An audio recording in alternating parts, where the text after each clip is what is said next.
Ready, gentlemen? Please switch off your mobile phones. After yesterday, Mickey, Yeah. I suppose the first question is, how do you as a coach follow Pakistan cricket? Because I mean, just the shots of you in the balcony, emotionally, it must be an interesting ride. Yeah, that's what makes it very interesting. It is. It's emotionally, it's tough at times, but we're trying to play more and more consistent cricket. So we're trying to get better in that department. But it is a tough ride now and again. And what about just from a coaching perspective? You've obviously been working inside for a long time now, but the batting still is, incredibly odd at times. So, what are you trying to get the players to think? They don't seem to go about one-day chases the way that every other team in world cricket seems to go about one-day chases. Yeah, so sometimes that's our strength. I guess that's our unpredictability. But look, we give the guys clear roles, and the guys know what they need to do. It's just we do sometimes make it difficult for ourselves. We were probably a little bit soft at times yesterday, but the guys are working extremely hard. We're evolving as a team. I mean, as we've said consistently, we coming from a base of number 8 in the world. So we're trying to keep evolving, and wins like we did yesterday. When you win ugly, you learn a lot about the team. So I guess it gives a lot of confidence and a lot of confidence going forward for the players really. Mickey, how do you see this 1 year as Pakistan coach? When you came, Pakistan were at 8 and then at 9. I mean, they were fluctuating between 8 and 9, and now they are. I think it's safe to say that they have qualified. How do you see this 1 year? And second question is, what is your take on Fakhar Zaman's two performances in this Champions Trophy? Look, first of all, in terms of the year, it's been interesting, and I think if you look at us across all forms, we've had some incredibly tough tours. So, but we've played well. Test cricket, we've had some very good series. We were poor probably in Australia and got exposed there just a little bit. But other than that, we've been good. 2020 cricket, I see we're at number 2 in the rankings, which shows a tremendous improvement in where we are.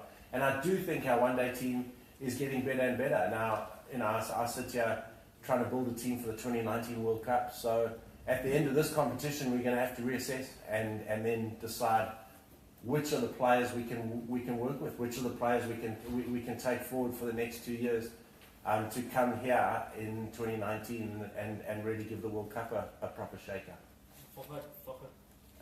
He's been fantastic. I guess it's a breath of fresh air when you see a young player come into the side and take the game on. And the good thing for us is the young players that have come into the side have all come in with a really good spirit. They've played well. You look at Fakhar, you look at Fahim, Shadab to a point, Barber, when he came in, Hassan Ali when he came in. So the young guys coming in have taken it to duck to water, which has been great. They've come in with a great attitude. They want to learn, they want to work hard, and we're getting some results out of them, which is fantastic news. Mickey, the middle order seems quite fragile at the moment. So are we expecting any changes for tomorrow? Safi and I are meeting at 3 o'clock. We'll have a discussion. Look, middle order has been exposed just a little bit. Ideally, we'd like to probably get Safi and Malik maybe in a little bit earlier, but that's something that we need to discuss. Whether it happens now or whether it happens at the end of this competition will be debated later. Do you think that winning is a habit, and what do you hope the difference between the sides will be in the semi? Winning is a habit. It certainly is. Look, we came here last year at the back end of a very tough one-day series against England and managed to get a win here in Cardiff against them, against probably exactly the same side. We know that realistically England are playing unbelievably well. They're a really, really good one-day unit with no apparent weaknesses. So we stressed yesterday at the end of the game when we sat down and had a quick debrief. We stressed that we need to play our best game, and if we play our best game, we can put them under pressure at different points of the game, and then it's just taking those points, taking those moments, and running with them like we did this time last year here exactly in Cardiff. So hopefully we can put our best game together tomorrow, and then who knows. Trophy, Shoaib Malik, Mohammad Hafiz, Babar Azam, they failed to score 50 runs. Is this concern for you? Yeah, look, of course it is. You know, the funny thing is they're all working extremely hard. I think hopefully, had we finished at Edgbaston, hopefully there would have been a big innings in there for Barber, who was 30 not out, and Malik was about 15 not out and playing really well. So hopefully, you know, they would have got the confidence out of that. They didn't, but you know, they come into the next game, I suppose, a little bit undercooked. But we know they're very, very good players who, on their day, can win games for us. And it's a shortened tournament, you know, so it's hard for batsmen to get going at times. Ricky, just going back to last year, obviously you won that final game here, but you lost the previous 4. What did you learn from that series in terms of the difference between the sides in one-day cricket and also the fact that you're going to be playing against a pretty different England bowling attack this time round? How do you think that their bowling might pose a few more problems for you? Yeah, look, I think we learned a hell of a lot from that England series. That was certainly my first series with Pakistan in one-day cricket, and to see the gulf between the two teams then, and this brand of cricket and the style of cricket, and the disciplines was pretty eye-opening. So we actually went back after that England series and assessed where we needed to be, and we kind of copied the blueprint that England had used a little bit. Yeah, you know, you've got to have the players to do that, but we certainly tried to revamp our team as best we could at that time. Bowling attack, I think, was pretty similar because remind me. Only Wood and Stokes are likely to play, isn't it? Did Plunkett not play? No. It was Willie, Jordan, Dawson, no Ali, no Rashid. Yeah, that's true. And Wokes. Yeah, no. The spinners I'm confident we touch wood, played spin particularly quite well. It was good to see Wood last year. We'll be fine. You know, we'll be fine. I'm certainly not going to go back to the players and we'll have our team meeting tonight. We'll be okay. Thanks. Yeah, the other day Mohammed Hafiz said he loved the fact that Pakistan was such an unpredictable side. I mean, as a coach, having to coach teams such as South Africa and Australia, have you had to alter your approach because if you're now coaching Pakistan, or if the players have to alter theirs because you're now their coach? Which sort of way is it gone? Well, I've just been buying a lot more chill balls. No, it's I don't want us to be unpredictable. As a head coach, you want the team to have structure. You want the consistency levels to be good. Unpredictability as a coaching staff, we don't like. We'd like us to do the basics a hell of a lot better, day in and day out, and that's what we train for every day. So we're getting better. We're making strides in that area. So hopefully, we can, as I said, if we can put our best game forward tomorrow and do the basics really well, we give ourselves a chance. Mohammed Amir is, I guess, a controversial figure in this country for reasons we all know about. But I mean, he seems to have made a significant contribution to bat and ball in this tournament. Where would you say his cricket's at the moment, and also his sort of mentality? I think his best years are ahead of him. To be honest, I think he's bowling better and better, and he's bowled better and better through this tournament. When he gets the ball to swing, he's a difficult customer. He realised yesterday pretty early it wasn't swinging and pulled his lengths back and bowled with a fair amount of pace. He showed what we know he could do with the bat yesterday, and I think for him, we've often tried to say that he's going to be an all-rounder. He'll do a bowling all-rounder, obviously, but we think he's better than just being a tail-end batsman. And I think yesterday he showed that he has that ability. Technically, I thought he was very good. I thought his reading of the game was excellent.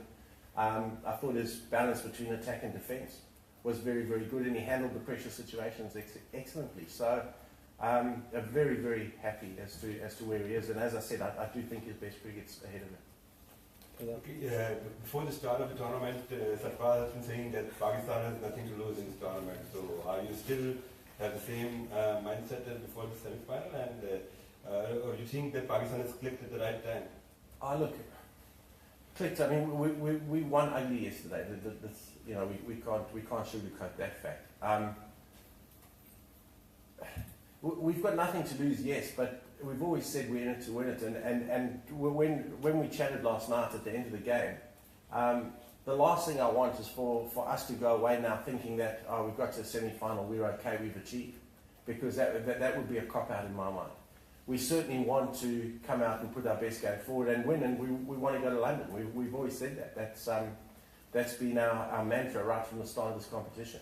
We didn't get to London. We were in Birmingham when we come to Cardiff. We want to end up in London, and that's something that we've spoken about. It's something that we've worked at. And again, we certainly didn't want to be just making up the numbers in this competition, and we've shown that we weren't. Now we need to go one step further more and never be satisfied. You know, that's a mantra of ours. We want to keep improving every day. Vicky, after just one defeat, all sorts of verdicts come out. Sack the coach, sack the captain, and blah blah. Overhauling. Is it discouraging for the team and the management? No, we're used to be honest. That happens anywhere in any country. More so in Pakistan, I've got to be honest. They're very quick to judge. But no, I mean that's part of the course. That's just what happens. And you just hope that there's some sense with the powers that be who know the journey you're on, because there is a lot of stuff written that is so far from the truth that it's frightening sometimes. I mean, you spoke about shaking up the World Cup, but do you feel you've shaken up this tournament with the way that you've performed so far, and also, even though you say your expectations have risen, the pressure, do you think that's more on England as tournament hosts and probably favourites? Yeah, look, but I think it's something that England play well with. I think England have. I mean, they've evolved into a magnificent side over the last couple of years in one-day cricket. They really have, but we've watched them closely. Yeah, we probably have. Again, after, I mean, we were written off totally, and probably rightly so after the Indian clash, because we were shambolic. We were terrible there. But it's just shown that the resolve that the players have had, and certainly the belief that myself as coach has had in our boys. I'm incredibly proud of how we pulled ourselves off the canvas after India. And I'm incredibly proud of some of the honest discussions that we've had as a unit and as a team, because that for me has shown maturity beyond the years of the team, and that stands us in good stead going forward. I've always said, when you can sit in a dressing room and have the mature conversations, your team is evolving. A year ago, we could not have mature conversations in the dressing room. We're now having mature conversations where players are looking at their performance and judging themselves without fear of any recrimination. I think when you can do that, the team is in a good place. And we had a couple of those after the Indian game, and to see the guys, see how they've come back, and I sit here incredibly proud of every one of those guys in the dressing room, because I know how hard they've worked, and I know how hard they and how hurt they were after that Indian clash. And for them to have come back and dusted themselves off is a really good effort. Last question. I just wonder whether you have any thoughts on the change or potential change at the top of the order for England, with Johnny Bairstow replacing Jason Ryan, and your potential plans. Is that happening? We expect so. Potential plans for both of those players in place? Look, I mean, they're both good players. I was particularly worried. We had a discussion on the bus this morning. I was particularly worried that Roy hadn't fired yet, because I think he's very close to something quite good. So if he's not playing, that wouldn't be too bad. But It's a bit of mind games there, isn't it? Bit of mind games? No, I never use mind games. Yeah, so look, Bairstow's a great player. Bairstow came off the canvas against us last year at Heading. He wasn't supposed to play half an hour before the game. Got roped in for Butler and got man of the match. So they're incredible performance. The only thing I will say, I know Bairstow's opened at county level. He's never done it internationally, and I think that's a different ballgame. Okay. Thank you. Thanks.